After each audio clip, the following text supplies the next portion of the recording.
agora uma reportagem especial. Você vai ver de uma forma contundente como são roubados milhões de reais da saúde pública no Brasil. Os próprios golpistas que desviam esse dinheiro declaram. Coisa mais fácil que tem. Conheça agora na reportagem de Eduardo Faustini um golpe contra a saúde pública que usa até crianças, sem o conhecimento dos pais. Aconteceu em Tabuleiro do Martins, um bairro de Maceió. Foi como se de repente um surto de pneumonia tivesse se espalhado por aqui.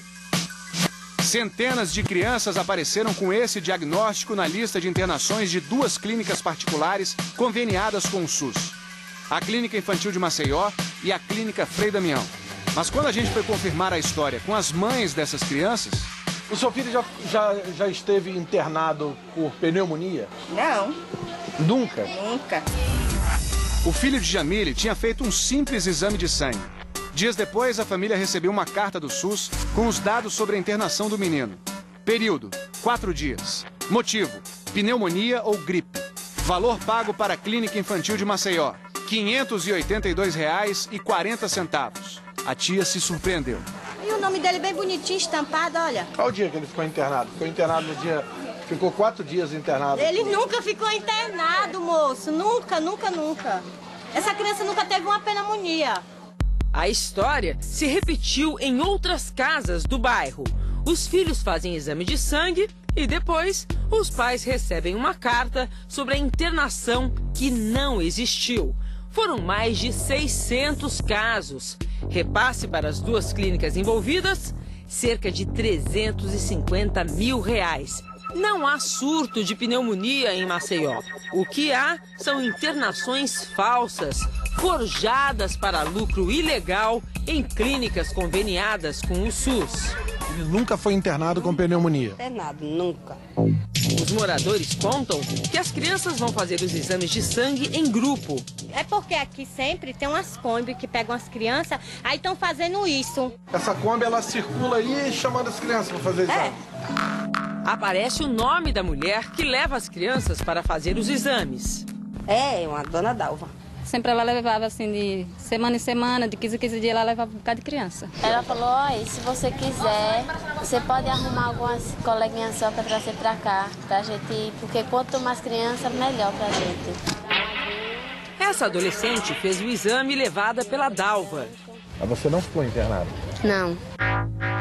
O Fantástico encontrou a Dalva. Ela é só uma das 4 mulheres que levam as crianças da região para as clínicas envolvidas. Não ganho nada, nada, nada. O repórter Eduardo Faustini explica que o assunto da entrevista são as internações falsas. Ela se defende. Eu faço meu trabalho social. Não tenho nada a ver com o que vocês estão falando. Dalva diz que transporta as crianças a pedido das mães. Pede só as mães quando as crianças estão doentes. Mas elas não estão doentes. Não sei. Elas não têm pneumonia. Verifique, pode ser que tem outra pessoa fazendo isso. Não, porque Dalva, as crianças que eu levo realmente estão doentes. Então, sim. Ela afirma não saber o que acontece dentro das clínicas. Não posso informar, senhor, porque eu não sei. Não vou informar aquilo que não sei. A adolescente levada ao hospital por Dalva conta outra versão. Ela falou assim pra vizinha, olha, se alguém chegar aqui na sua porta fardado, você diga que se internou. Aí eu falei bem assim pra tia, ô tia, se alguém chegar lá é pra dizer que se internou, ela falou, você diga que internou. Aí eu falei, por quê? Ela, não, nada não, é só você falar isso mesmo. Eu falei, tá certo. Andréia também recebeu uma carta do SUS. Qual foi a clínica? Clínica Infantil de Maceió. Segundo o Conselho Regional de Medicina de Alagoas, a diretora médica responsável pela Clínica Infantil de Maceió é Terezinha de Jesus Cerqueira Santos. Na nossa primeira tentativa de entrevista, recebemos a informação de que ela não estava. Fomos para a outra clínica que aparece nas cartas do SUS. É a Clínica Frei Damião, que tem como diretor responsável o médico Delane Tadeu Ramires. Esperamos por uma entrevista numa sala repleta de pacientes, mas o Dr. Delane fica trancado no consultório, não recebe nossa equipe e nem atende os pacientes. 2 horas depois, os pacientes são mandados embora. Pela sala vazia, passa o filho do Dr. Delane. É esse homem de camisa verde, Dr. Eduardo. Pouco depois, Delane e Eduardo saem pela porta dos fundos e arrancam com o carro. No dia seguinte, voltamos à primeira clínica. Em plena quarta-feira, ela estava fechada aos pacientes. O Conselho Regional de Medicina apura a situação dos médicos donos das clínicas. O presidente do Conselho afirma que o desvio de dinheiro do SUS prejudica a qualidade do serviço oferecido à população. É possível que tenha pessoas que estejam morrendo ou sofrendo dano porque os recursos foram retirados para pagamento. Quando é desviado numa ponta, alguém paga na outra. Com certeza vai faltar para outra. Aqui está a prova da má qualidade do serviço prestado à população. São 2 horas da manhã em um posto de saúde de Maceió que não tem ligação com as clínicas acusadas de fraude. Vai ficar até que horas? Até 7h30. Deixei 2 crianças em casa, uma de 4 anos e uma de 5. Ficou sozinha para vir pegar ficha, tá vendo? Pegar uma ficha para ser atendida quando? O mês que vem, mas não sei o dia. Muita humilhação. Muita humilhação mesmo.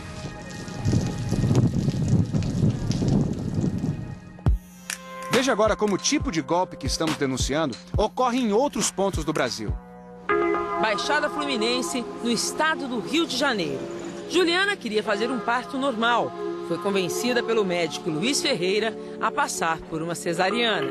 Ele falou, olha, Juliana, ou você fica sentindo dores... até a hora de ter. Ou então você paga. O médico cobrou R$ 1.500.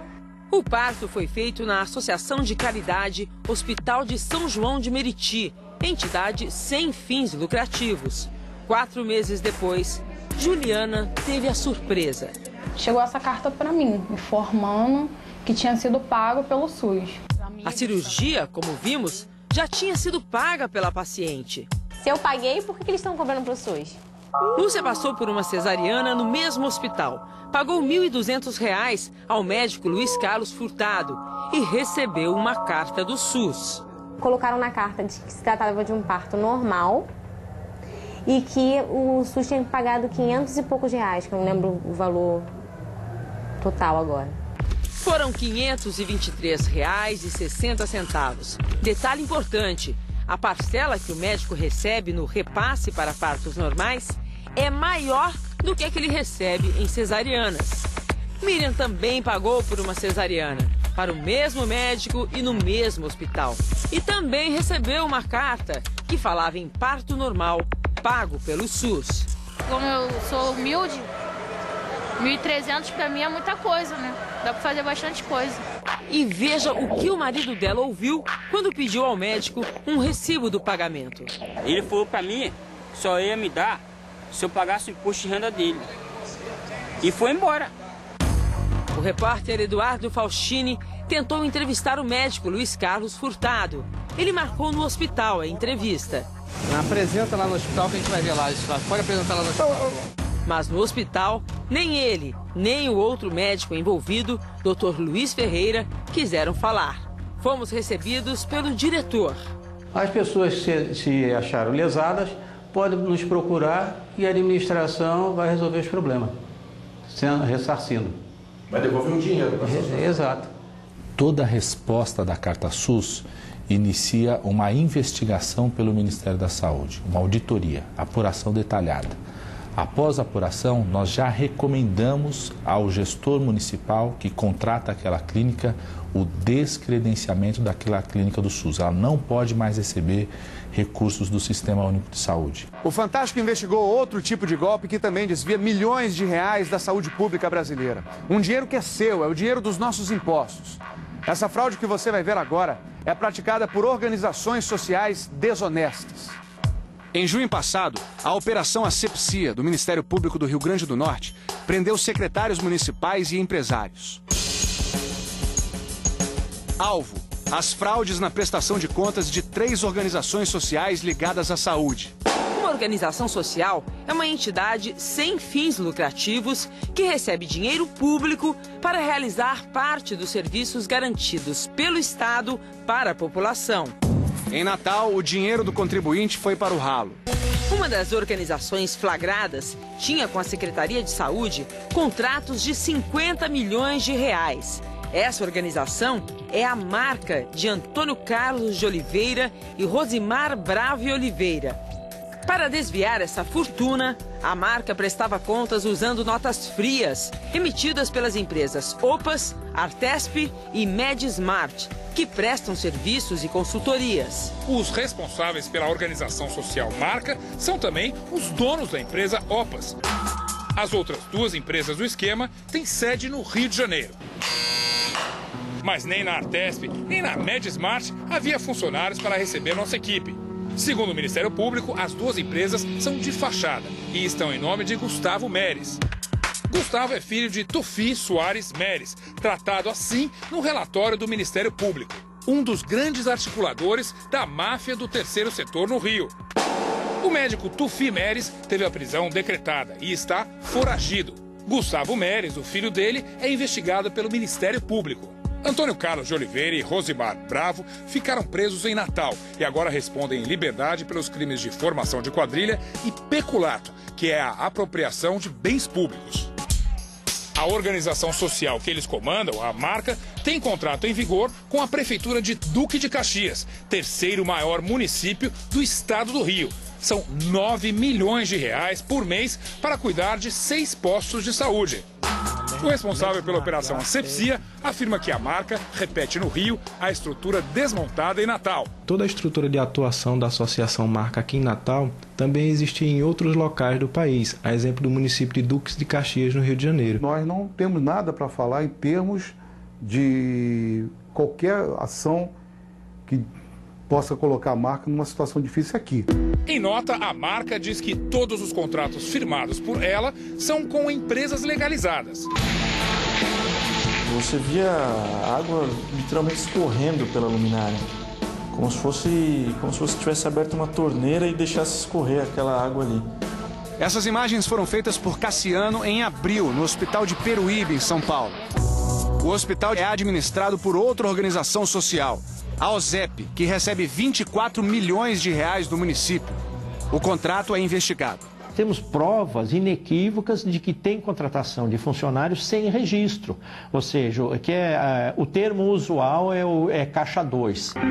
A fraude aqui está na contratação de plantonistas. Uma médica filmou a entrevista de emprego que teve no Hospital de Peruíbe. O assunto é o pagamento do salário. O sistema é caixa 2. Valor R$ 1.600 e a gente tem disposição. Mas assim, cai na minha conta, como é que funciona? Cai na sua conta. Isso, porque assim, eu recebo da prefeitura, e aí... Você vai receber pelo Zé. Segundo os investigadores, a prestação de contas desses pagamentos é feita com notas frias, em valores maiores do que os pagos. Não tem recibo? Não. Não tem nada. Chegamos até a presidente da OZEP. Vocês contratam médico com caixa 2? Não, não é caixa 2. Caixa 2, sem comprovação dele. Só não paga o médico não paga recibo, a senhora não declara isso. Só faz isso. Não. Depois dessa gravação, Renata Giantalha entrou em contato com o Fantástico pedindo que a entrevista não fosse ao ar. Optamos por exibi-la por considerar que a declaração tem interesse público. As organizações sociais são uma forma privilegiada de se apoderar dos recursos do SUS, de desviar recursos do SUS. O ex-secretário nacional de Saúde, Francisco Batista, e hoje membro do Conselho Nacional de Saúde, critica a parceria do poder público com as organizações sociais. Seja no serviço público, seja no serviço privado contratado, a qualidade do atendimento à população é prejudicada, penalizada pela corrupção. Meu pai tá morrendo aqui, não tem médico. Ele tem derrame, tá com derrame aí, não tem. Hospital de Taboão da Serra, em São Paulo. A maternidade e o pronto-socorro são administrados pela organização social IACTA. Agora a gente vem no pronto-socorro, lá dentro tá lotado de gente, tá lotado. Calma, mãe, calma. Você vai desesperar ele mais ainda, mãe. O contrato da IACTA com a Prefeitura de Taboão, no valor de 34 milhões, foi denunciado e está protocolado no Ministério Público. Em nota, a Prefeitura diz que todas as contas do contrato foram aprovadas e nenhuma irregularidade foi apurada.